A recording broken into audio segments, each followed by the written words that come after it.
पंचनामा में आप सभी का स्वागत है। मैं हूं सुमित और मंगलवार का दिन यानी फिन निफ्टी एक्सपायरी का दिन और भारतीय बाजारों में एक सीमित दायरे के अंदर आज कामकाज होता हुआ दिखाई पड़ा। Specially second half of the day, पूरा दिन 12 बजे के बाद से लेकर अब तक मार्केट्स बिल्कुल एक रेंज के अंदर ही कामकाज करते हुए दिखाई पड़े। सीमित रेंज में इंडिसेस ट्रेड कर रहा था। एफएमसीजी, एनर्जी, ये वो स्पेस था जहाँ पर आज प्रेशर आता हुआ दिखाई पड़ा।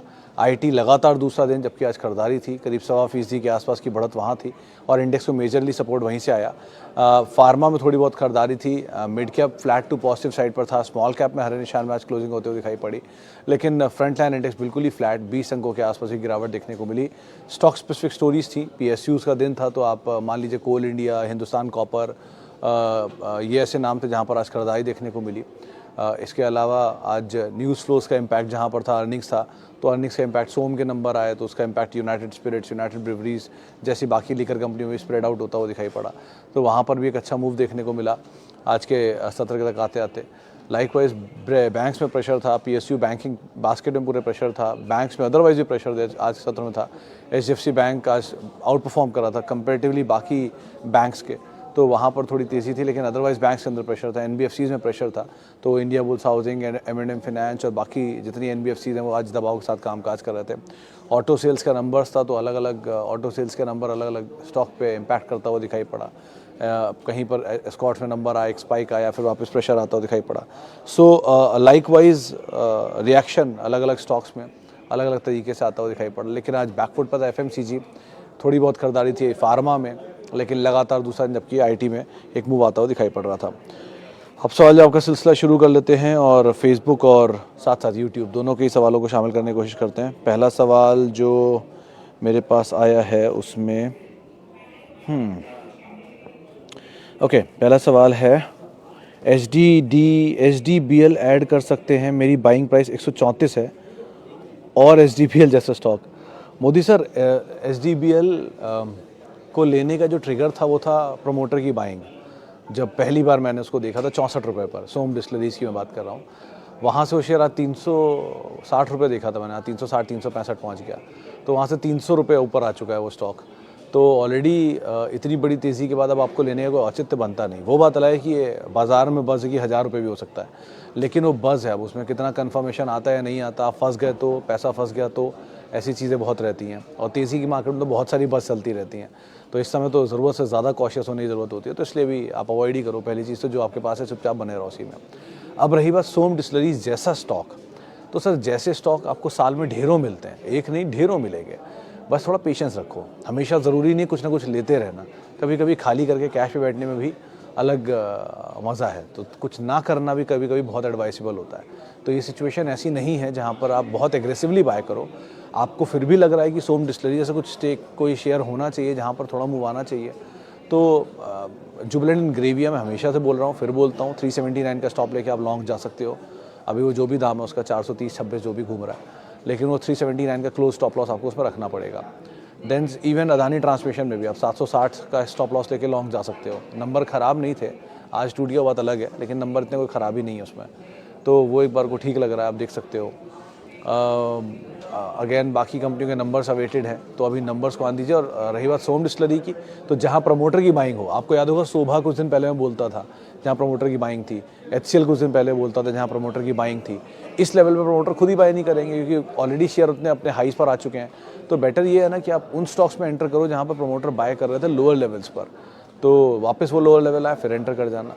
तो अभी के लिए एटलीस्ट ये रिस्की बेट्स होंगे, तो यहाँ पर सोम ढूंढना इतना आसान नहीं है, बट ठीक है, वेट एंड वॉच में कोई बुराई नहीं है। लेना चाहते हो 2-3 नाम बताया, आप उनको देख सकते हो एक बार को फिर भी।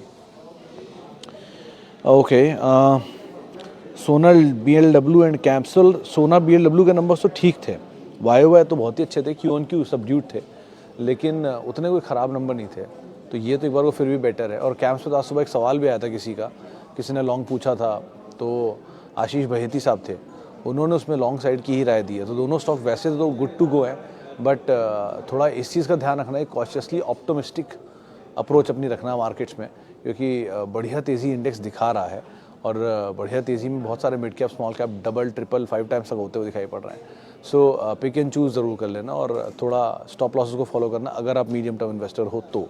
लॉन्ग टर्म तो फिर तो बात ही अलग है। तो थोड़ा आप सोना में तो एटलीस्ट बनने रह सकते हो सो फार। नंबर्स को कीनली वॉच करना दोनों ही कंपनियों के। Okay, TCS and burger king long term view. Hemant sir, TCS पे मैं पहले बहुत बड़ी टिप्पणी कर चुका हूँ, लेकिन क्योंकि आप सवाल पूछ रहे हो इसलिए मैं टिप्पणी कर देता हूँ। Reliance and TCS both are quite a company to hold for long, तो इसमें तो कोई डिनाइल नहीं है मेरी तरफ से एटलीस्ट। अब आप ये पूछोगे कि क्या रिटर्न आएगा, तो 17-18%, 20% साल का, 18 से 20% या 15 से 18% साल का ये कंपनियां दे देती हैं आम तौर पे। एक साल में नहीं देंगी तो 2 साल में मिला के दे देंगे, लेकिन दे देती हैं। तो इसलिए वो तो इनमें कोई डरने घबराने वाली बात है नहीं। क्वालिटी के बारे में कोई दिक्कत है नहीं, तो आप आराम से बने रह सकते हो। तो ये तो 2 हो गई, संक्षेप रूप में इनको समझा दिया कि दोनों आप एंटर कर सकते हो, कोई दिक्कत नहीं है। बट जितना नीचे एंटर करो वो आपके लिए ज़्यादा फेवरेबल है। अब रही बात बर्गर किंग की, वो ब्रांड एशिया बन गया है, तो उसमें 2 बहुत बीटन डाउन है, बहुत चला नहीं है, और बाकी पीयर्स के चल चुके हैं, जिसमें जुबिलेंट, वेक्टर, इन सब के नंबर अच्छे हैं, तो चले भी हैं, सपोर्टिव है। वेस्ट लाइफ भी चला है, तो लग तो रहा है कि थोड़ा कैचअप रैली आनी चाहिए बर्गर किंग में, जिसे हम ब्रांड एशिया के नाम से अब जानते हैं। लेकिन आप लॉन्ग टर्म के लिए इसको मत पिक करना। लॉन्ग टर्म के लिए इससे बेटर तो एक बार को फिर भी बेक्टर लाइफ हो सकता है। मैं नंबर्स देखे हैं थोड़ा बहुत, आज मैं भी उसका वो डू यू नो बना रहा हूँ बैठ के। लेकिन मिसेस बेक्टर के केस में क्या है कि स्ट्रॉन्ग कंपनी है, अच्छी जनरेशन है, गोइंग फॉरवर्ड एक सक्सेशन प्लान बना हुआ है, नंबर सपोर्टिव हैं, 20% के आसपास के रेवेन्यू एक्सपोर्ट से आते हैं, 4% मार्केट शेयर ओन करते हैं बिस्किट कमांड में। 1996 से वो मैकडोनल्ड को सप्लाई कर रहे हैं, इवन क्विकर ओट्स को सप्लाई कर रहे हैं। ये बड़े नाम जितने KFC वगैरह इन सबको ब्रेड सप्लाई कर रहे हैं, तो they have a strong hold comparatively. But again वो चला बहुत है, तो नीचे मिल जाए तो वो ज़्यादा अच्छी डील हो सकती है एक बार को कंपेरेटिवली ब्रांड एशिया के। लेकिन ब्रांड एशिया मोमेंटम के लिए ठीक ठाक है, थोड़ा बहुत कैचअप हो सकता है उसके अंदर, उसको आप फॉरवर्ड या फॉलो अप कर सकते हो। बट रिलायंस एंड TCS तो are good to go at any level, but जितना नीचे मिल जाए उतना अच्छा। ओके, आगे बढ़ते हैं। UPL and SRF CMP। Parth sir, UPL के इसमें 590 का एक स्टॉप लेना और फिर आप लॉन्च जा सकते हो, लेकिन स्टॉप ज़रूर रखना, क्योंकि कल जो नंबर आए थे तो कल बाज़ार में बस्ता के नंबर वीक आएंगे, लेकिन UPL रिएक्ट नहीं करेगा, और वही हुआ। जब नंबर आए तो UPL ने एक डिप लिया और वापस घूम गया। तो 620 रुपये के आसपास सब मैंने देखा था, आज मैं भाव नहीं देख पाया। लेकिन कल जब मैं इसको देख रहा था, चार्ट चेक वगैरह कर रहा था, तो 590 मुझे इसके लिए ठीक सपोर्ट दिख रहा था। तो एक मतलब 600 ऐसे सपोर्ट है, लेकिन 590 on a very cautious side आप रख के चल सकते हो स्टॉप लॉस, और लॉन्ग जा सकते हो। रिस्की बेट है, लेकिन फिर भी 590 का एक स्टॉप लेके एंटर कर सकते हो। नंबर्स आ चुके हैं, जहाँ भी नंबर आ चुके हैं और ख़राब भी आ चुके हैं, वहाँ पर जाने में कोई बुराई नहीं है। मिसाल के तौर पे ऐसा इसलिए इनग्रेविया बोलो, नंबर ख़राब आ चुके हैं, तो वहाँ ऑलरेडी बुरा हो चुका था जो होना था, और उसके बाद एंटर कर रहे हो आप, तो अब एक क्वार्टर के लिए उसमें कुछ नहीं होना। अब जो होगा अगले क्वार्टर में होगा, तब का तब भाव देखा जाएगा। सेम DBs में था पिछली बारी, 2800 का लेवल, फिर 3100 का लेवल, आज 3600-3700 का लेवल आ गया। तो एक क्वार्टर में डिस्काउंटिंग हो जाती है नंबर की, तो उस नंबर की डिस्काउंटिंग बाद अगले क्वार्टर की डिस्काउंटिंग से पहले आप एंटर कर जाते हो। सो अकॉर्डिंगली आप फॉलो अप कर सकते हो, और अभी अगर जाना चाहते हो तो UPL is good to go. SRF मुझे एक बार को देखना पड़ेगा उसके नंबर कैसे आए हैं, या आए हैं नहीं आए हैं, लेकिन एटलीस्ट UPL तो मैंने देखा हुआ है। Any stock for festive season? अरुद सी, मेरा अगर मतलब आप मेरा इंडिविजुअल ओपिनियन चाहो तो मुझे लगता है कि मान्यवर में जा सकते हो आप, वेदांत फैशन में 1170 का एक स्टॉप लॉस आप लेकर इसमें आराम से लॉन्ग जा सकते हो, क्योंकि बहुत सारे मल्टीपल टेल विंड है इसके लिए। पहला, ये जो क्वार्टर अभी गया है, इस क्वार्टर के नंबर में Q-on-Q बेसिस पे वीकनेस ही, वाई अच्छे नंबर थे। कॉन कॉल में खुद मैनेजमेंट ने बोला है कि सेकंड हाफ ऑफ फाइनेंशियल इनके लिए अच्छा होता है, क्योंकि उसमें फेस्टिव का डिमांड आता है। 1, अगला जो क्वार्टर होगा Q2, वो स्लम क्वार्टर होगा, क्योंकि उसके अंदर श्राद्ध आते हैं, तो श्राद्ध में यूजुअली पिकअप नहीं होती शॉपिंग जो है, लेकिन श्राद्ध में इन्वेंट्री पाइलअप होती है इन कंपनियों की। ये इन्वेंट्री पाइलअप करते हैं श्राद्ध में, और उसके बाद इनमें पिकअप आता है। वेदांत फैशन, फॉर योर रेफरेंस में बता दूं कि उसने आज तक कभी सेल नहीं दी, मतलब मान्यवर ने कभी अपनी हिस्ट्री में आज तक सेल ही नहीं दी। वो इकलौता ब्रांड है इंडिया में सेल नहीं दिया, मतलब वन ऑफ द ब्रांड है, इसने सेल नहीं दिया। तो आप अदरवाइज भी देख सकते हो 1160-70 इसलिए कि वो लेवल था जहाँ पे ब्लॉक हुआ था प्रमोटर का, और वहाँ पे प्रमोटर को ब्लॉक इसलिए करना था क्योंकि इनकी 75% की मैंडेटरी सेबी की जो नॉर्म है उसे मीट करने के लिए ब्लॉक करना था। तो वो लेवल फिर भी गुड टू गो है, तो इसलिए उसके जितना करीब या उसको स्टॉप लॉस लेके आप अगर एंटर करना चाहो तो कर सकते हो। लग रहा है कि फेस्टिव में अगर डिमांड पिकअप करेगी तो वहाँ पे इम्पैक्ट आना चाहिए। 1, 2, आप कंज्यूमर ड्यूरेबल थोड़ा बहुत देख सकते हो, but again and even cement and this paint, अगर ये नीचे बहुत तेज़ी से आ जाते हैं किसी बुरे दौर में, तब इनमें एंटर करने में बुराई नहीं है। तो तो इनको आप ध्यान रखना। स्पेशली सीमेंट में एसीसी के नंबर अच्छे थे और आउटलुक उन्होंने बहुत अच्छा दिया है, तो जो सीमेंट आपको बीट एंड डाउन दिखाई पड़ रहा है वहाँ पर आप एंटर करो। तो स्कोप वो ढूंढना जहाँ बहुत टूटे हुए हों, और वो ढूंढना जिनकी लॉजिकल डिमांड पिकअप करेगी। सो इंफ्रा आमतौर पे मानसून के बाद, मानसून में वो नदियों का कटाव होता है, रोड्स टूटते हैं, पुल्स टूटते हैं, ब्रिजेस टूटते हैं, और बाकी ये पहाड़ दरड़ते हैं, तो इन तरह की चीज़ों के बाद इंफ्रास्ट्रक्चर डेवलपमेंट होता है, जो वापस रीडेवलपमेंट मानसून के बाद शुरू होता है। प्लस आप ये भी देखोगे हम इलेक्शन ईयर से पहले जा रहे हैं, तो गवर्नमेंट की स्कीम भी तेज़ी पकड़नी चाहिए। प्लस आप घरों की पुताई और वो सब भी शुरू हो जाता है, तो इसीलिए स्पेस भी पिकअप करना चाहिए सेकेंड हाफ में। अब बाकी आप अटकलें लगा सकते हो, देखते हैं सिचुएशन ऑन द ग्राउंड कैसी होती हैं, लेकिन अभी के लिए तो ये चीज़ें दिख रही हैं, आप उनको देख सकते हो एटलीस्ट। जॉनसन कंट्रोल सर बहुत ज़्यादा चला हुआ शेयर है, मतलब 150 रुपये पहली बार मैंने इसे ट्रैक किया था, अब तो ये बहुत 2600 देखा था, फिर पता नहीं कहाँ घूमता है, 1800 शायद 1900 घूम रहा है, लेकिन नंबर्स के कभी सपोर्टिव आते नहीं है। दो इक्विटी छोटी है, एमएनसी जाइंट है, लेकिन स्टिल इन्होंने अपना कंपनी डीमर्ज कर दी, जो पावर वाली कंपनी थी, हिताची का पावर नाम है, क्या नाम है उसका, वो ज़्यादा बेटर है कंपेरेटिवली जॉनसन कंट्रोल से। ये एसी वाली हो गई, वो एस्केलेटर वाली हो गई, तो उसको एक बार को देख लो, वो ज़्यादा इंजीनियरिंग की अच्छी कंपनी है कंपेरेटिवली जॉनसन कंट्रोल हिताची से। ओके, IBHFL में क्या करूं? IBHFL मेरे ख्याल से India bulls housing finance limited हुआ। रविंदर जी ये मतलब पुराना दुख है, तो इसलिए India bulls housing, India bulls real और जी एंटरटेनमेंट या पूरा जी ग्रुप, इनमें आपको कोई भी तेज़ी मिले, आपको कहीं भी प्रॉफिट बने, एक रीजनेबल प्रॉफिट बने, आप निकल जाओ, यही एक एडवाइस मैं दे सकता हूँ। ये पुराने एक्सपीरियंसेस हैं मेरे। बाकी आप खुद ही अपने हिसाब से भाव देख कर कॉल लेना, लेकिन आम तौर पे इस ग्रुप के साथ यही प्रॉब्लम रही है, इसने बहुत पैसा बहुतों का बर्बाद किया है, तो इंस्टेड आपको कोई भी मौका मिले आप निकल जाओ, ज़्यादा बेटर है। Okay, can we add Deepak nitrite for long term?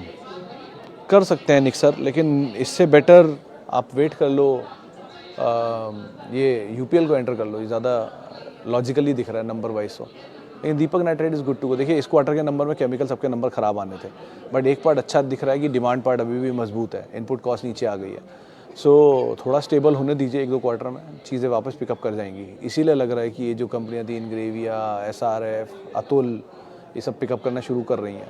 So they are good companies, even Deepak Nitrite is a very good company. Deepak Nitrite, SRF, Atul, UPL, PI, Jubilant Ingrevia, सब बड़े नाम हैं, ऐसा कोई छोटी कंपनियां नहीं है।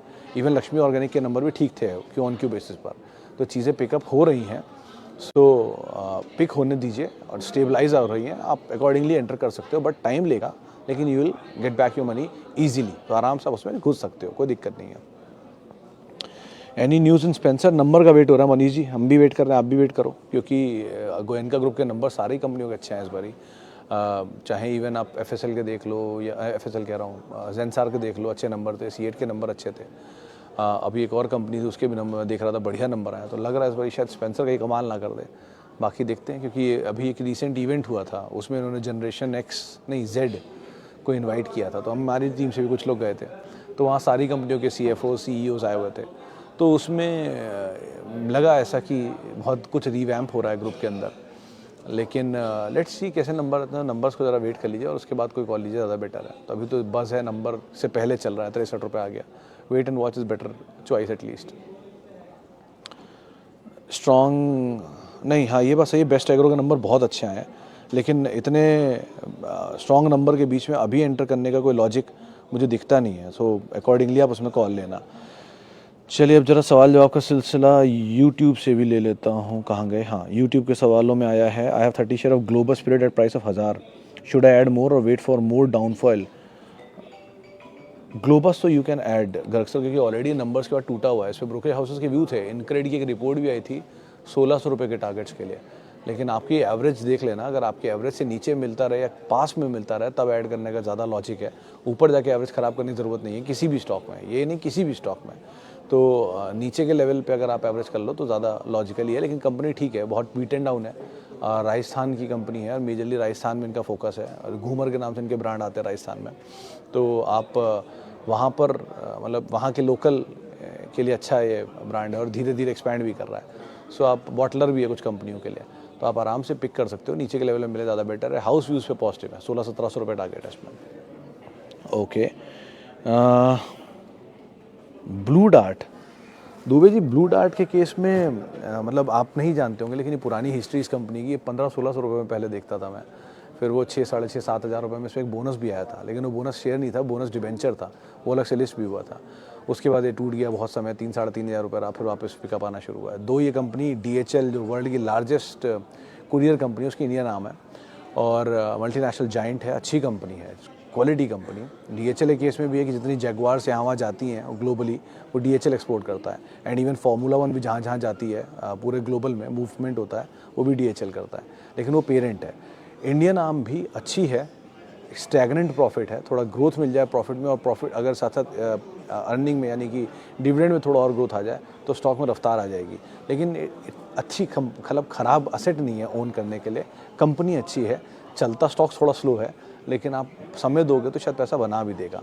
लेकिन दो असेट कंपनी अच्छा है, ऐसा ख़राब असेट नहीं है। लॉजिस्टिक में इससे अच्छी कंपनी एटलीस्ट कोई नहीं है सो फार। तो आप गति को एक बार काउंट कर सकते हो, लेकिन वो भी इसको टक्कर नहीं दे सकती जिस तरह का ये प्लेयर है। सो आप अगर लॉजिस्टिक्स में जाना चाहते हो तो ब्लू डार्ट में डोमिनेंस है, आप जा सकते हो वहाँ पर। ओके, HDFC बैंक होल्ड करें। आइनॉक्स ग्रीन के राजेश ही नंबर बेटर थे इस बारी, और उनका एक नया नाम बोल रहा हूँ, N से नाम है, उसका यूनिट का प्रोडक्शन भी शुरू हो गया, तो नंबर्स में रिफ्लेक्ट भी होगा। कॉल बड़ी वो दी है ऑप्टिमिस्टिक, लेकिन 30-35 रुपया और मिल जाए, 100 रुपया आ जाए तो ही तक आप इसको रखना। स्टॉप लॉस ट्रेल करना, कॉशियसली ऑप्टिमिस्टिक रहना इसके ऊपर।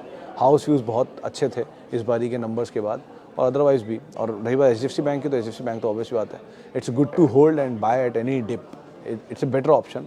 कुछ समय दीजिए, ज़्यादा अच्छा पैसा बना के आपको ये देगा, लेकिन समय लेगा, पैसा बढ़िया बना के देगा, और बहुत अच्छा असेट है अपनी नेक्स्ट जनरेशन को पास ऑन करने के लिए। उसके लिए इतना सोचने की ज़रूरत नहीं है, इसलिए HDFC बैंक के लिए। EID Parry solar power grid for mid term मुझे पता नहीं विभाग साहब, लेकिन EID पैरी शुगर में अगर आप कोई लॉन्ग टर्म आइटम ढूंढ रहे हो तो EID पैरी हो सकता है। SW सोलर के केस में थोड़ा स्केप्टिकल हूँ, क्योंकि वो जो रिलायंस का बाइंग प्राइस है उसके ऊपर निकला है, अब पता नहीं कहाँ तक सस्टेन कर पाएगा, बट बहुत लंबा समय दिख नहीं रहा। इसमें एक बड़ा ऑर्डर आने वाला है अफ्रीका का, वो आ जाए तो एक ट्रिगर के तौर पे कामकाज कर सकता है। चलिए, फिलहाल अब इतने सवालों को शामिल करूँगा। माफ़ी, के सवाल बहुत सारे आ रहे हैं, और माफ़ी उन सभी लोगों से जिनसे आज बातचीत नहीं हो पाई, और बहुत बहुत शुक्रिया उन सभी लोगों का जिन्होंने सवाल पूछे। आपसे मुलाकात हुई कल बुधवार के दिन। आप मेरे साथ जुड़ सकते हैं @सुमित रिसर्च, मेरा ट्विटर हैंडल है, थ्रेड हैंडल है, इंस्टा हैंडल है, यूट्यूब हैंडल है। और किसी भी निवेश से पहले आप अपने वित्तीय सलाहकार की राय ज़रूर ले लें। नमस्कार।